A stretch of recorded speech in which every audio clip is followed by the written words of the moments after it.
എറണാകുളം ജില്ലയിലും കിഴക്കൻ മേഖലയിലും മഴയ്ക്ക് ശമനമാണ്. ജില്ലയിൽ 6 ദുരിതാശ്വാസ ക്യാമ്പുകളിലായി 160 പേരെ മാറ്റിപ്പാർപ്പിച്ചു. മൂവാറ്റുപുഴയാറും തൊടുപുഴയാറും കോതയാറും കാളിയാറും പൂയംകുട്ടിപ്പുഴയും കോതമംഗലം പുഴയും കരകവിഞ്ഞു. കോതമംഗലം മണികണ്ഠൻ ചാൽ ചപ്പാത്തും കുടമുണ്ട പാലവും മണിക്കിണർ പാലവും വെള്ളത്തിൽ മുങ്ങി. പെരിയാറിലെ ജലനിരപ്പ് 3 അടിയോളം ഉയർന്നു. ആലുവ മണപ്പുറവും ശിവക്ഷേത്രവും വെള്ളത്തിൽ മുങ്ങിയിരിക്കുകയാണ്. ചെല്ലാനം കണ്ണമാലി തീരപ്രദേശത്ത് വീടുകളിൽ വെള്ളം കയറി.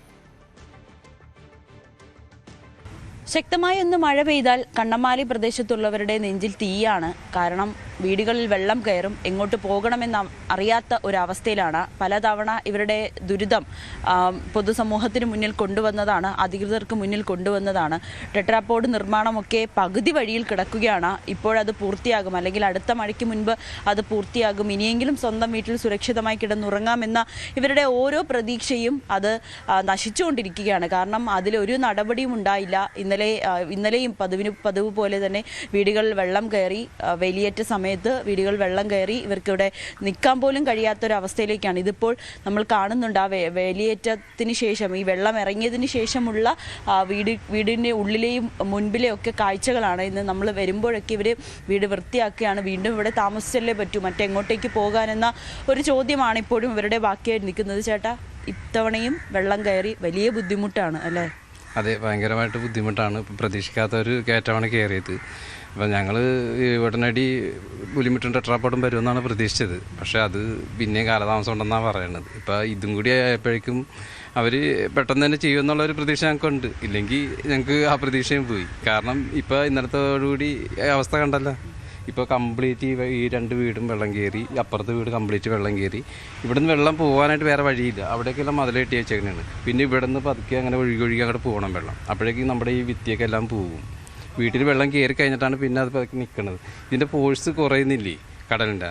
ഒന്ന് അടിച്ചു കഴിയുമ്പോൾ അടുത്ത പുറയുന്ന തന്നെയാണ്. അതുകൊണ്ട് നമുക്ക് വെള്ളം പോകാനുള്ളൊരു ഗ്യാപ്പില്ല.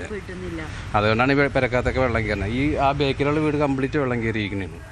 1, 2 അല്ല, 3, 4, 5 വീട് കംപ്ലീറ്റ് വെള്ളം. ഒന്നാമത്തെ കാര്യം മതിൽ കെട്ടിക്കണതിൻ്റെ ബുദ്ധിമുട്ടുണ്ട്. പിന്നെ ഏറ്റവും കൂടുതൽ അനുഭവിക്കണത് ഞങ്ങൾ തന്നെയാണ് ഇവിടെ. ഫസ്റ്റ് കിടക്കണത് ഞങ്ങളാണ് ഇവിടെ.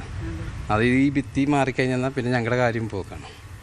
കടലിന് നമുക്ക് ദൃശ്യങ്ങൾ കാണാം. കടലിന് തൊട്ട് ചേർന്ന് തന്നെയാണ് ഇവരുടെ വീട് സ്ഥിതി ചെയ്യുന്നത്. ഈ താൽക്കാലികമായിട്ടുള്ള ഈ ചാക്കിൽ മണ്ണ് നിറച്ച് വെച്ചിരിക്കുന്ന ഈ ഒരു ചാക്കുകെട്ടുകൾ അതൊന്ന് മാറ്റിക്കഴിഞ്ഞാൽ നേരെ വെള്ളം വീടിൻ്റെ ഉള്ളിലേക്ക് കയറും. നമുക്ക് ദൃശ്യങ്ങളിൽ നിന്നും അത് കൃത്യമായി വ്യക്തമാണെങ്കിൽ പോലും ആ ബാഗുകളെല്ലാം തന്നെ നശിച്ചു അല്ലേ?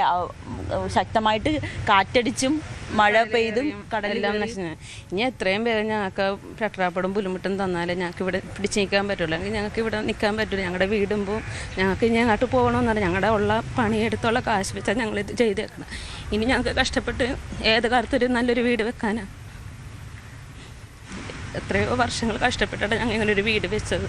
ഞങ്ങളുടെ മക്കളെ പഠിപ്പിക്കണ്ടേ? അപ്പം ഇതിന് നല്ലൊരു പരിഹാരം ആക്കി തന്നെയാണ് ഞങ്ങൾ പറയണത്. ഇതിപ്പോൾ ഇന്നലെ എപ്പോഴാണ് വെള്ളം കയറിയത്? ഇന്നലെ ഒരു 11:30 കൂടി കയറിയിട്ട് രാത്രി ഒരു 8 മണി വരെ കയറ്റം തന്നെ ഇരുന്നു. അതുവരെ ഞങ്ങൾ ക്ലീൻ ചെയ്തിട്ടാണ് നിന്നേച്ചത്. ഇത് ഇവിടെ ഇങ്ങനെയൊക്കെ കെട്ടി വെച്ചിരിക്കുന്നത് കൊണ്ട് വെള്ളം ഇറങ്ങി പോകാനും ഒക്കെ വലിയ ബുദ്ധിമുട്ടാണ്. കഴിഞ്ഞ പ്രാവശ്യം മൊത്തം ഇങ്ങനെ ഒഴുകി കയറിയായിരുന്നു. അപ്പോൾ ഈ പ്രാവശ്യം ഞങ്ങളുടെ കയ്യിൽ നിന്ന് കാശ് മുടക്കിയാണ് ഞങ്ങളത് കെട്ടിയത്. എന്നിട്ട് പോലും ഞങ്ങൾക്ക് പിടിച്ചിരിക്കാൻ പറ്റണില്ല.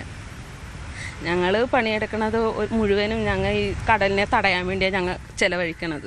ഞങ്ങൾക്ക് ഒരു സമ്പാദ്യമായിട്ട് ഞങ്ങൾക്ക് വെക്കാനൊന്നും പറ്റണില്ല. അപ്പോൾ എത്രയും വേഗം ഞങ്ങൾക്കൊരു ടെട്രാപോഡും പുലിമുട്ടും ഇവിടെ തന്നുമെന്നാണ് ഞങ്ങളുടെ. അത് തന്നെയാണ് ഏറ്റവും വലിയ സങ്കടത്തോടുകൂടി തന്നെയാണ് ആ ചേച്ചി പറയുന്നത്. അവരുടെ വിഷമം നമുക്കെല്ലാം ഊഹിക്കാവുന്നതേ ഉള്ളൂ. കാരണം ഒരു കുടുംബത്തിൻ്റെ അല്ലെങ്കിൽ ഓരോ മനുഷ്യൻ്റെയും സ്വപ്നമാണ് ഒരു നല്ല വീട്, അവിടെ സുരക്ഷിതമായി കിടന്നുറങ്ങാൻ കഴിയണമെന്നുള്ളൊരൊക്കെ ആഗ്രഹം. അങ്ങനെ അവരുടെ സമ്പാദ്യം മുഴുവനും വെച്ച് ഉണ്ടാക്കിയ വീടാണ്. പക്ഷെ ആ വീട്ടിൽ ഒരു മഴ പെയ്തു കഴിഞ്ഞാൽ സ്വസ്ഥമായി കിടന്നുറങ്ങാൻ കഴിയാത്ത ഒരു സാഹചര്യമാണ്. അതിൽ നിന്ന് എത്രയും വേഗം ഒരു പരിഹാരം ഉണ്ടാകണമെന്നാണ് അവരും അപേക്ഷിക്കുന്നത് അധികാരികളോട്. നമുക്കിതിൽ ദൃശ്യങ്ങൾ തന്നെ കാണാം.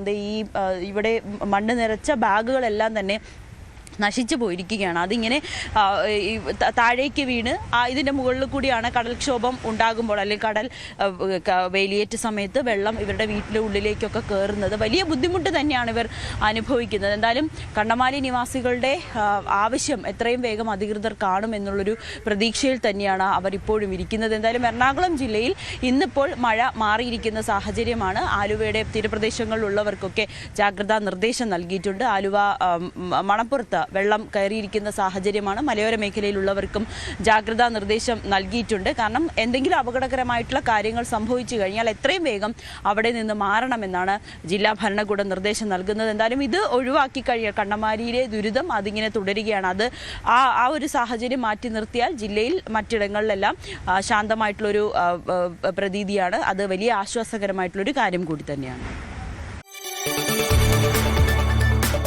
കൂടുതൽ വാർത്തകൾക്ക് news 18 Keralam YouTube channel subscribe ചെയ്യുക.